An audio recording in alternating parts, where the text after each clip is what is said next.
Welcome to this explainer. So if you're a student staring down a literal mountain of exam prep right now, feeling that highly familiar mix of intense ambition followed by sudden, paralyzing procrastination, you are in exactly the right place. Trust me, I know the feeling. You sit down at your desk, you fully intend to conquer your entire syllabus, and somehow 30 minutes later, you're just endlessly scrolling through your phone. Today, we're acting as your personal study mentor to break down exactly why this happens. We're going to tackle those exam week struggles head on, shatter what I like to call the illusion of positive thinking, and give you a concrete roadmap to truly retrain your brain for absolute focus. Okay, let's just dive right into our roadmap. We've broken this down into 5 really clear steps today. We'll start with the positive thinking trap, then decode the dopamine trap, talk about taming overthinking and moods, get into micro goals and environment design, and finally, lock it all in with rituals for unbreakable focus. Step 1. The positive thinking trap, and exactly why motivation usually fails us. Listen, I want to validate your big goals right off the bat. You've got a strong why. You know exactly why you want to pass these exams. But there's a serious paradox here, right? Why does that strong, fiery motivation suddenly turn into laziness? Just think about it.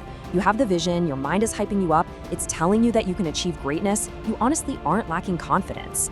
And yet, when it is time to actually open the textbook, this sudden, heavy laziness just takes over.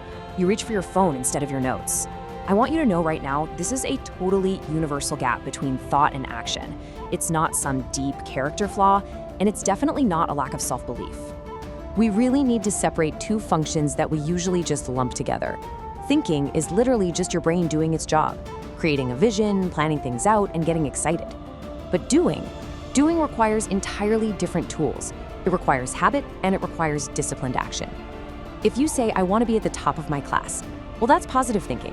But if you then pick up your phone instead of studying, that positive thought is completely useless. Positive thinking gets you to the starting line, sure, but disciplined action is the only thing that gets you to the finish. Think of it this way. Looking at a map is your positive thinking.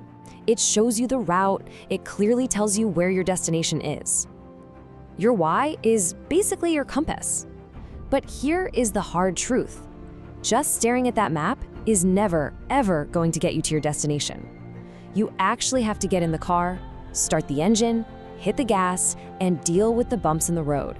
And that is disciplined action.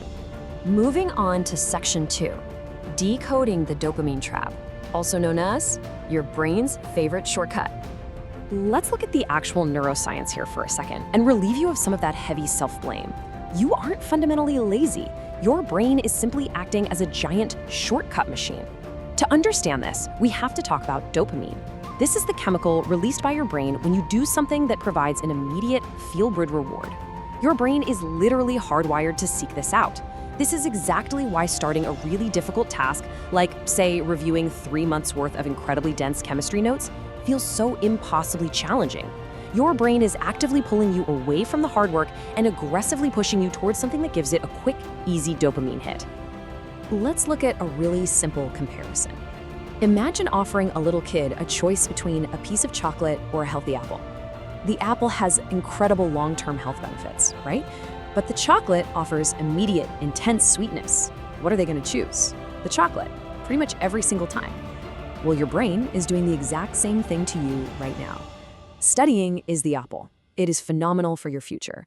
But your phone, scrolling through social media reels, that is the chocolate. Your brain is screaming for that immediate sweetness. It views the delayed reward of studying as incredibly boring, so it just yanks you back to the instant gratification. Understanding that mechanism is your very first step to beating it. All right, section 3, taming overthinking and moods and calming that busy mind of yours. So beyond that dopamine trap, exam prep comes with this massive emotional hurdle.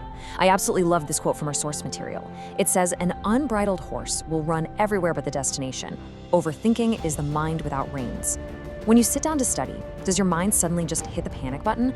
What if I fail? What if literally everyone else is ahead of me? Am I just wasting my time? That overthinking is the horse running wild. And here is the real tragedy of it. Worrying about failing your exams drains the exact same mental energy you desperately need to actually study. Your focus bounces up and down like ocean waves, and it leaves you totally exhausted before you've even read a single page. I want you to think of studying like training for a sport, or building muscle. If an athlete feels a really heavy lift on day one of training, do we call them weak? No, of course not. You wouldn't expect to lift the absolute heaviest weight on day one without failing, right? We all know that building stamina is a process. And yet, when you fall victim to a mood swing or distraction during your study week, you instantly call yourself weak. You tell yourself you just lack willpower. We really need to normalize the fear of failure and these early struggles with study discipline. It is just a signal that your mind needs training. It is definitely not a sign that you're incapable. Step 4, micro goals and environment design. This is where we actively start retraining your brain. Now that we understand what's actually happening in our brains, we're going to shift straight from the problem into the solution. It's time to systematically retrain that shortcut-loving brain of yours. Step 1 is the micro goal technique.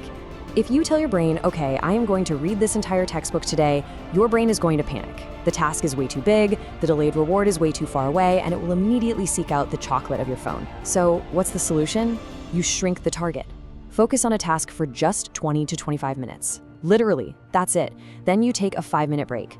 These 20-minute chunks build small, achievable dopamine victories. You're basically tricking your brain into feeling highly successful multiple times an hour, completely avoiding burnout.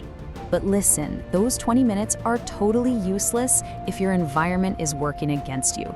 Check out these quick digital detox tips. First, put your phone on flight mode. Then, move the phone completely away from your desk, like out of reach.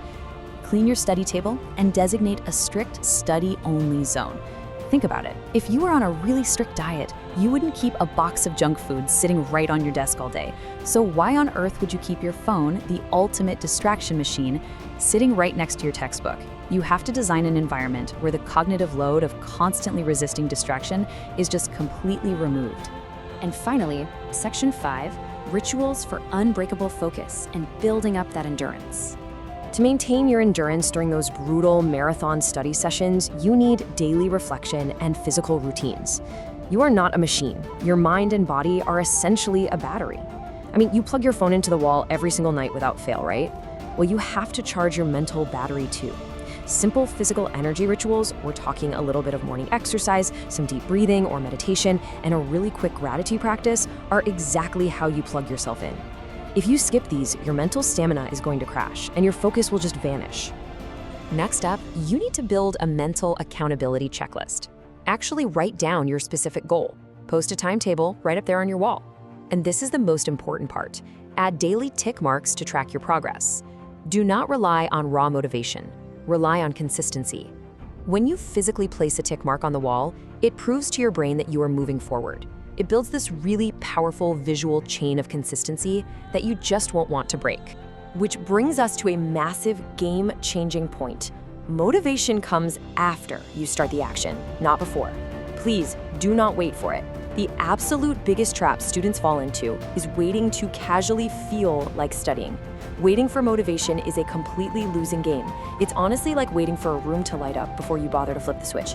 You just have to start. Even if it is literally just for 5 minutes, that tiny little action flips the switch, it triggers your mental flow state, and the motivation naturally follows. Think of your positive thoughts like a little seed. A seed is amazing. It contains the potential of an entire forest packed inside of it. Your positive thoughts hold all your potential, your passing grades, your awesome future career. But a seed left sitting in a desk drawer does absolutely nothing. It needs the daily water of your physical actions. Without the water of disciplined daily studying, that seed will never grow into a tree. Your positive thinking is just your starting line. Your actions are your victory. So, as we wrap up this explainer, I want to leave you with one final provocative question. Are you going to just stare at the map today, or are you actually going to start the car? The choice is entirely up to you. You've got the roadmap now, you know exactly what the traps are, and you have the practical tools to retrain your brain. So go ahead, close out of this explainer, set your timer, and start your very first 20-minute study block. You've totally got this.